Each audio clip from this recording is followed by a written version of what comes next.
स्वागत है NF news पर। मैं हूं आपके साथ रोहित। इशरत जहां, ये नाम आपको बहुत अच्छे से याद होगा। गुजरात में एनकाउंटर होता है जब मुख्यमंत्री नरेंद्र मोदी होते। देश में उबाल मच जाता है कि एक लड़की को मार दिया गया, लेकिन जब खुलासे हुए, रिपोर्ट्स आई, तो पता चला कि लश्कर तैयबा के साथ मिलकर ये सब मोदी और शाह को मारने की प्लानिंग कर रहे थे। अब उसमें जो खुलासा हो रहा है, जो दावा किया जा रहा है, वो और चौंकाने वाला है। आरवीएस मणि जी ने पॉडकास्ट में अपने जो बताया है एनआई में, हम लगातार उसी पर चर्चा कर रहे हैं। आज उसी कड़ी में बताएंगे कि किस तरीके से केंद्रीय गृह मंत्रालय के पूर्व अंडर सेक्रेटरी आरवीएस मणि ने यह बताया कि इशरत जहां के मामले में फाइल दबाकर बैठ गए थे पी चिदम्बरम। पहला हलफनामा जो दिया गया आरवीएस मणि जी की तरफ से, उसको बदलवा कर दूसरा हलफनामा देना पड़ा, और यह छुपाने की कोशिश की गई कि मोदी शाह की जान को खतरा था। बाकी कहानी वरिष्ठ पत्रकार पंकज प्रसून बताएंगे। पंकज जी, यह संदर्भ मैंने आरवीएस मणि साहब का दे दिया, अब आप बताइए क्या हुआ था उस वक्त। रोहित, जिस वक्त ये घटना घटी थी उस वक्त मैं मुंबई के एक चैनल में काम करता था और डे टू डे, मतलब हर दिन हम लोग इसको कवर कर रहे थे, देख रहे थे। सच्चाई यह है कि इनपुट बिल्कुल स्पेसिफिक थी कि लश्कर तोयबा के आतंकी गुजरात में कुछ बड़ा करने की कोशिश कर रहे हैं। और फिर यह भी इनपुट दिया गया था, इंटेलिजेंस रिपोर्ट, जो कि उस वक्त केंद्रीय एजेंसियों ने दिया था, मतलब कि यूपीए की सरकार थी, उनकी तरफ से इनपुट आया था कि फलानी गाड़ी में हथियार के साथ ये सब मूव कर रहे हैं। चेकिंग हुई, जैसे ही चेकिंग हुई तो गोलीबारी शुरू कर दी। AK-47 था, पाकिस्तानी मेड, ये सब पकड़ा गया। लेकिन जब एनकाउंटर हुआ तो पता चला कि एक महिला है उसमें, जो आतंकी मारे गए उनमें एक महिला आतंकी थी। बाद में खैर सबको पता चला कि इशरत जहां है, जो कि बाद में उसके आसपास जो सारी कहानियां बुनी गई वो आपको पता है, पॉलिटिक्स हुआ। बिल्कुल। जो बड़ा खुलासा, उस वक्त अंडर सेक्रेटरी थे गृह मंत्रालय में आरवीएस मणि साहब जी, उस वक्त ये काम करते थे और ड्यूटी थे ये, और ये पूरे केस को देख रहे थे। इनके खुलासे के अनुसार कि जो सच्ची रिपोर्ट आई थी, जो फाइल बन के आई थी, वो उस वक्त एक गृह मंत्री थे पी चिदम्बरम, क्योंकि सारा कुछ उनको देखना था, उन्होंने उस रिपोर्ट को रख लिया अपने पास और आगे नहीं बढ़ने दिया। और फिर अपनी निगरानी में एक अलग तरह की रिपोर्ट तैयार करवाई, जो कि कांग्रेस के नैरेटिव को सूट करता था। और फिर जो दूसरी रिपोर्ट थी जो इन्होंने तैयार करवाई, उसमें यह सब बताया गया कि भाई एनकाउंटर कर दिया तो बेचारी बहुत अच्छी महिला थी। वो सारा जो आप विवाद सुनते हैं ना, वो ओरिजिनल रिपोर्ट नहीं थी, वो दूसरी वाली थी। और फिर डीजी बंजारा, जो उस वक्त डीजीपी थे, उनको भी फंसाया। एक ऐसा आईपीएस था जो कि घोर बीजेपी विरोधी, मोदी विरोधी, अमित शाह विरोधी, मतलब समझ रहे, वो लेफ्टिस्ट टाइप का था वो। उसका नाम था संजीव कुछ, उसका और भी कुछ सरनेम था, वो मैं याद नहीं, बाद में वो जेल वगैरह भी गया। वो उसने सिर्फ साथ दिया था केंद्र सरकार का। आईएएस था या एसपी था, आईपीएस था उनने, लेकिन पूरी गुजरात पुलिस में हर किसी को पता था कि वो आतंकी थी, बाकायदा ट्रेंड थी वो।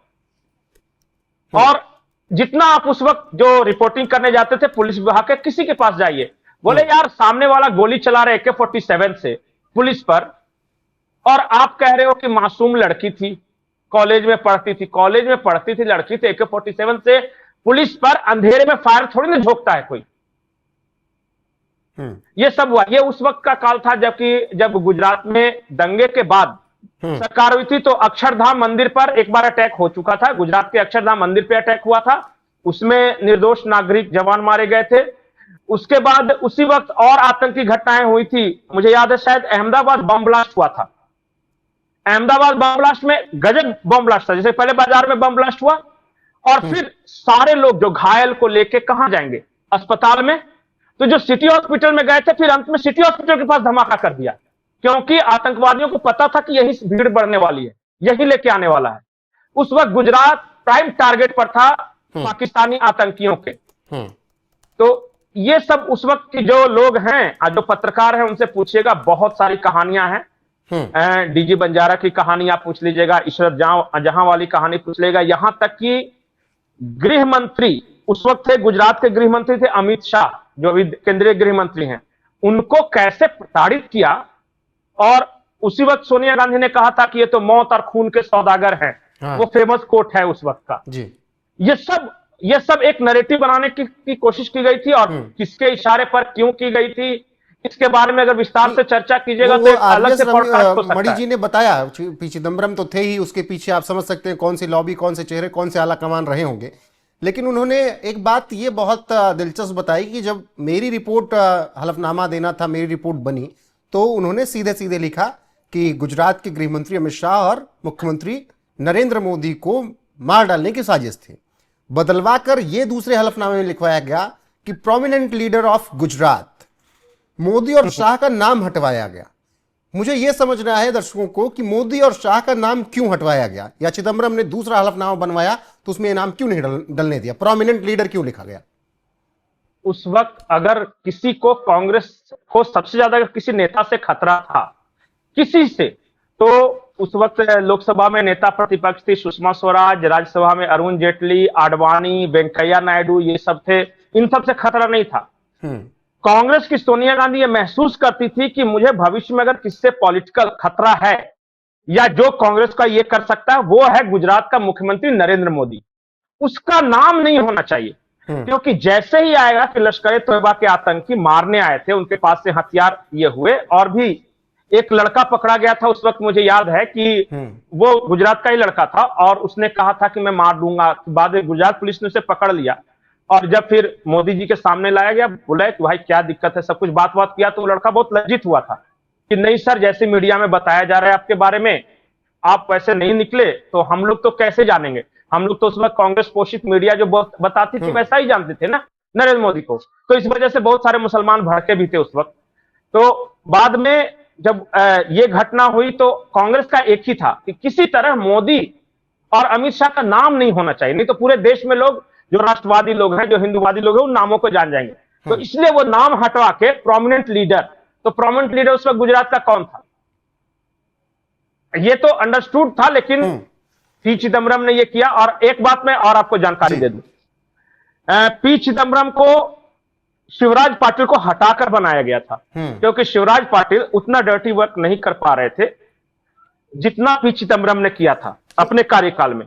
आरवीएस मनी जी ने बताया कि कोई भी रहा हो गृह मंत्री, चलती तो केवल दिग्विजय सिंह की थी, उनकी कुर्सी अलग रहती थी गृह मंत्रालय में लगी हुई, और वो आदेश पारित कर देते थे। शिवराज पाटिल के समय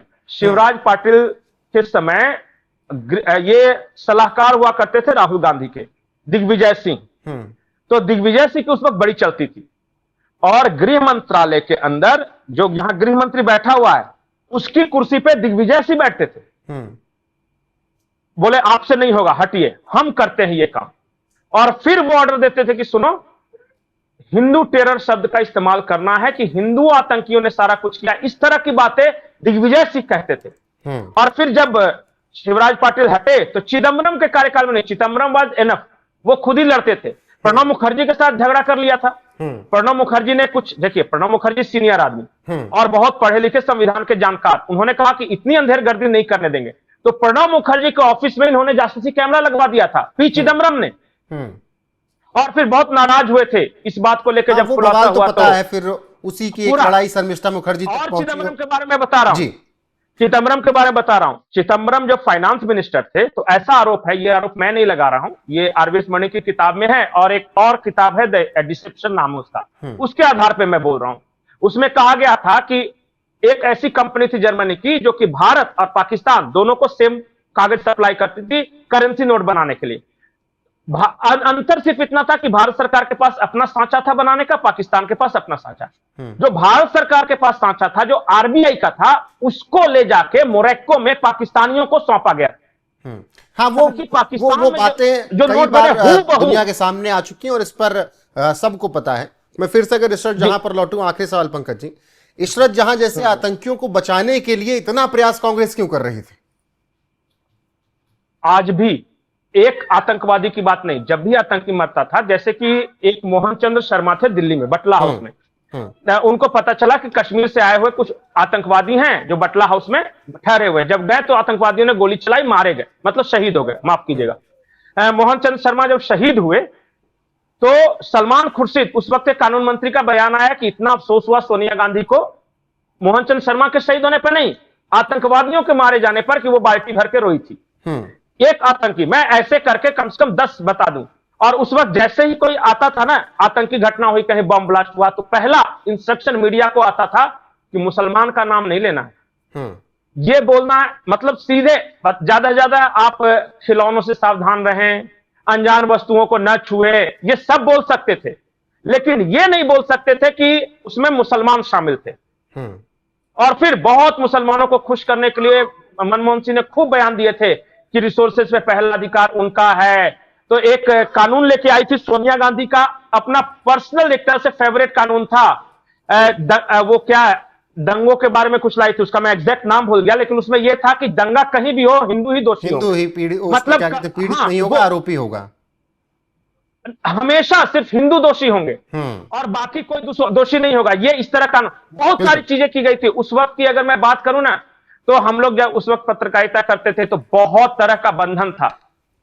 उस वक्त स्टिंग ऑपरेशन भी होता था तो साधुओं पर होता था, कभी किसी मस्जिद में मौलाना के पर नहीं होता था। साधु पापी है, साधु ये है, तो हिंदू संत ये है, वो दौर देखा है सबने। आज तो आपके पास पैरेलल इकोसिस्टम है, आप पैरेलल सोशल मीडिया, एक जगह आवाज अगर दबती है दूसरी जगह उठा सकते हैं। तब तो हेडलाइंस ही कहा जाता है कि छप के आती थी 10 जनपद से ही। अच्छा, इशरत जहां के बारे में एक बात बताऊं, और इशरत जहां को मतलब ये तो मुंबई में रहती थी, लेकिन उस वक्त नीतीश जी भी सेकुलर थे, उन्होंने इशरत जहां को बिहार की बेटी बता दिया था क्योंकि मोदी से बिल्कुल राजनीति अपने अपने हिसाब से खूब हुई थी, मुसलमानों का वोट भी तो लेना था। लेकिन आरवीएस मणि साहब ने जो बताया वो आपको चौंकाएगा भी, डराएगा भी, और कांग्रेस की मानसिकता को खोलकर आपके सामने रख देगा। इस तरह जहां को बचाने के चक्कर में क्या हदें पार की गई तत्कालीन सरकारों में, वो सब ने देखा। एक तत्कालीन गृह मंत्री और मुख्यमंत्री की जान की कोई वैल्यू नहीं थी, लेकिन इशरत जहां के लिए सब रो रहे थे। फिलहाल बहुत शुक्रिया पंकज जी आपको हमारे साथ जुड़ने के लिए। दर्शकों की क्या राय है कमेंट सेक्शन में जरूर बताइएगा। बने रहिएगा हमारे साथ लगातार। नमस्कार।